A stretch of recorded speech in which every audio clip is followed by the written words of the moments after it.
కాలంలో గత last week జరిగిన హడావిడి అసెంబ్లీ అంటూ హడావిడి, ఆ నేపథ్యంలో జరిగిన చర్చ, వాటికి సంబంధించి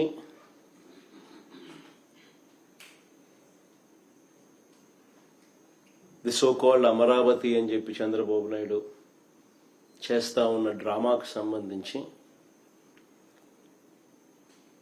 నాణ్యానికి ఇటువైపున రెండవ సైడ్ మీ ద్వారా ప్రజల ముందు ఈరోజు ఉంచే ప్రయత్నం చేస్తా ఉన్నాను. నిజంగా చంద్రబాబు నాయుడు గారి వంటి వ్యక్తి రాష్ట్ర ముఖ్యమంత్రిగా ఉండడం నిజంగా ప్రజలు, ఆంధ్ర రాష్ట్ర ప్రజలు చేసుకున్న దురదృష్టం. ఎందుకంటే ఈ మనిషికి చిత్తశుద్ధి లేదు, ఈ మనిషికి నిజాయితీ అంతకన్నా లేదు. పరిపాలన అంటే చంద్రబాబు నాయుడు గారి దృష్టిలో అది కేవలం దోపిడీ చేయడానికి, అవినీతిని చేయడానికి మాత్రమే తన దృష్టిలో పరిపాలన అంటే. రకరకాలుగా ఈ పద్ధతుల్లో దోపిడీ చేసే కార్యక్రమంలో భాగంగా దానికి రకరకాలుగా పేర్లు పెడతాడు, రకరకాలుగా దాని చుట్టూ డ్రామాలు అల్లుతాడు. విజన్ అంటాడు, సంపద సృష్టి అంటాడు, ఇలా రకరకాలుగా కొత్త కొత్త పేర్లు పెడతాడు. పేర్లు పెట్టి టాపిక్లు డైవర్ట్ చేస్తూ, స్కాములు చేస్తూ దోచేసే ప్రయత్నాలు చేస్తూ ఉంటాడు. అమరావతిలో గత వారం జరిగిన తీర్మానంలో కూడా, శాసనసభలో తీర్మానంలో కూడా, ఆ డ్రామాలో కూడా ఇవే మనకు కనిపిస్తాయి. ప్రజలను పక్కదోవ పట్టించడం, ఆ పక్కదోవ పట్టించే కార్యక్రమంలో తన దోపిడీకి స్టాంప్ వేసుకోవడం, తన దోపిడీ నుంచి డ్రామాను డైవర్ట్ చేస్తూ ప్రజలను పక్కదోవ పట్టించే కార్యక్రమం. నిజంగా రాజధాని మీద అసెంబ్లీలో తీర్మానమే అవసరం లేదు అని చెప్పి ప్రభుత్వంలో ఉన్న ఒక మంత్రే స్టేట్మెంట్ ఇచ్చినాడు. పార్థసారథి అనే వీళ్ళకు సంబంధించిన మంత్రే స్టేట్మెంటే ఇచ్చాడు, రాజధాని మీద అసెంబ్లీలో తీర్మానమే అవసరం లేదు అని చెప్పి.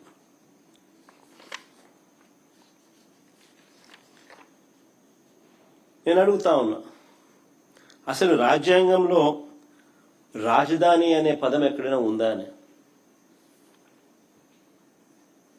రాజ్యాంగంలో ఎక్కడ రాష్ట్రాలకు సంబంధించి రాజధానులు అనే పదం ఎక్కడా లేదు.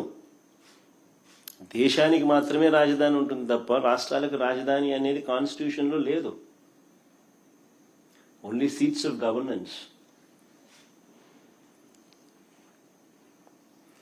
ఈ ఫ్యాక్ట్ నిజంగా కూడా ఎవరు కూడా మర్చిపోకూడదు. సాక్షాత్తు కేంద్ర ప్రభుత్వం కూడా రాజధాని అనేది రాష్ట్రాల ఇష్టం అంటూ అధికారికంగా వీళ్ళు మన ఏపీ హైకోర్టులో కౌంటర్ అఫిడవిట్ కూడా దాఖలు చేసినారు. కేంద్ర ప్రభుత్వం ఆంధ్రప్రదేశ్ హైకోర్టులో ఒక కౌంటర్ అఫిడవిట్ కూడా దాఖలు చేసినారు. ఈ మేరకు రాజధాని విషయంలో కేంద్ర ప్రభుత్వానికి ఎలాంటి పాత్ర లేదు అని కూడా ఆ అఫిడవిట్లో వాళ్ళు పేర్కొన్నారు. మన కళ్ళ ఎదుటే 2000 సంవత్సరంలో కేంద్రం కొత్తగా 2000 సంవత్సరంలో ఉత్తరాఖండ్, జార్ఖండ్, ఛత్తీస్గఢ్ రాష్ట్రాలను కేంద్రము తీసుకొచ్చింది. మన కళ్ళ ముందునే 2000 సంవత్సరంలో ఆ రాష్ట్రాలకు రాజధానులు ఎలా వచ్చాయి? కేంద్రం ఏదైనా డిసైడ్ చేసిందా? కేంద్రం నిర్ణయించలేదే. ఆయా రాష్ట్రాలు వాళ్ళు నిర్ణయించుకున్నారు. మరి ఎవరికి వర్తించింది కేవలం మనకు మాత్రమే ఎందుకు వర్తిస్తా ఉంది, ఎలా వర్తిస్తా ఉంది?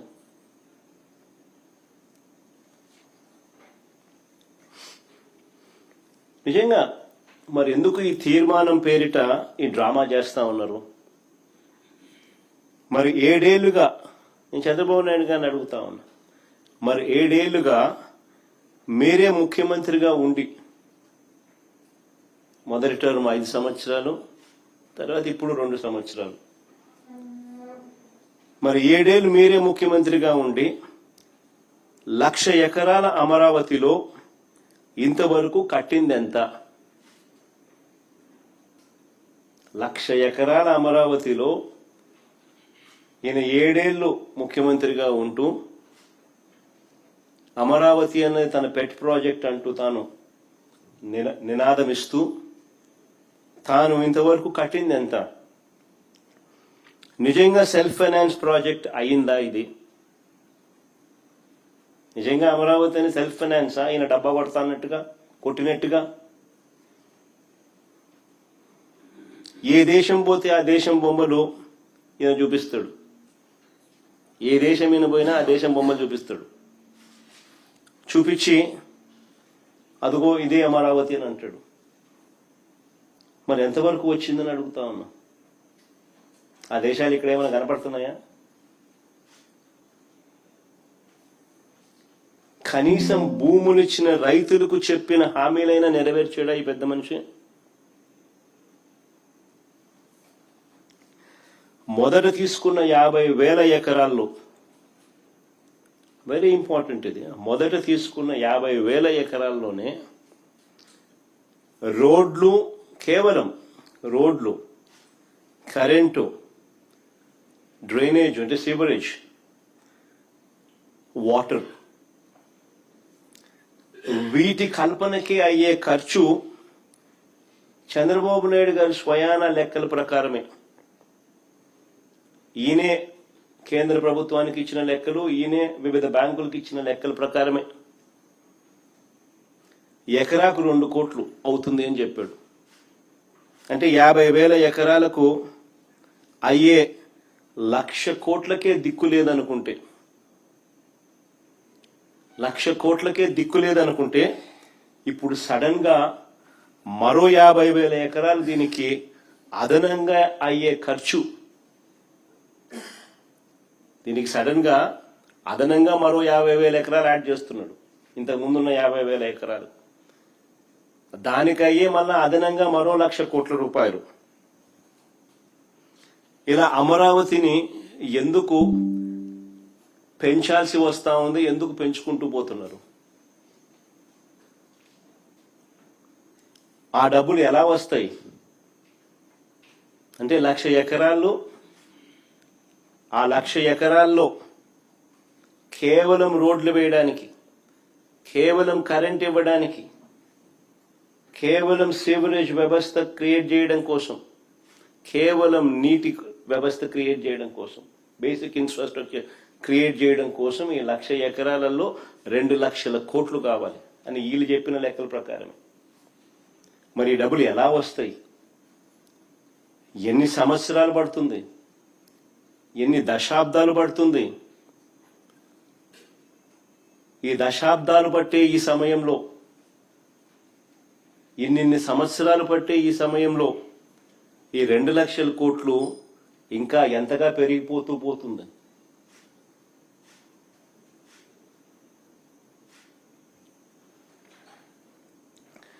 రెండు 2019కు ముందు ఈయనే స్వయంగా చేసిన మాస్టర్ ప్లాన్, 2019కు ముందు 50,000 ఎకరాలకు సంబంధించి బ్రహ్మాండమైన వరల్డ్ క్లాస్ రాజధాని ఇక్కడ వస్తా ఉందని ఈయనే మాస్టర్ ప్లాన్ తయారు చేసినాడు, మనందరికీ ఊదరగొట్టి,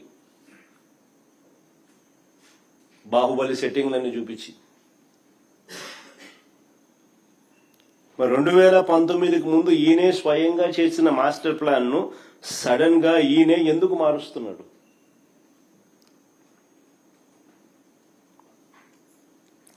అప్పుడు ఇదే 50,000 ఎకరాల్లోనే బ్రహ్మాండమైన బెస్ట్ క్యాపిటల్ అని చెప్పి ఊదరగొట్టిన ఇదే వ్యక్తి ఈరోజు ఎందుకు మున్సిపాలిటీగా మిగిలిపోతుందని చెప్పి ఎందుకు అంటున్నాడు?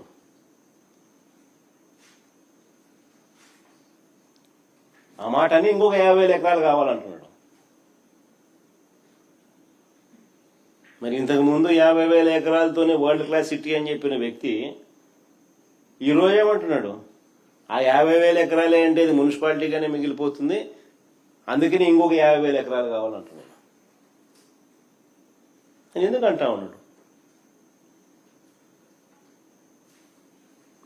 ఎక్కడా లేని విధంగా కాస్ట్ పర్ ఎస్ఎఫ్టీ అడుక్కు అయ్యే ఖర్చు ఏకంగా 11,000 నుంచి 14,000 అవుతా ఉంది. కాస్ట్ పర్ ఎస్ఎఫ్టీ ఎక్కడా చూడని విధంగా, ఎక్కడా లేని విధంగా అడుక్కయ్యే ఖర్చు 11,000 నుంచి 14,000 దాకా ఎందుకు అవుతా ఉంది? ఏ స్కాముల వల్ల ఇది ఎగబాకుతా ఉంది అన్న వీటికి సమాధానం ఎక్కడైనా అసెంబ్లీలో చెప్పాడా? 5:30 గంట అసెంబ్లీలో ఇటువంటి ప్రశ్నలకు ఏదైనా సమాధానం చెప్పాడా? ఆ 5:30 గంటల సమావేశం కేవలం జగన్ను, వైఎస్ఆర్ కాంగ్రెస్ పార్టీని దుమ్మెత్తిపోయడానికి, బూతులు తిట్టడానికి మాత్రమే వాడుకున్నారు.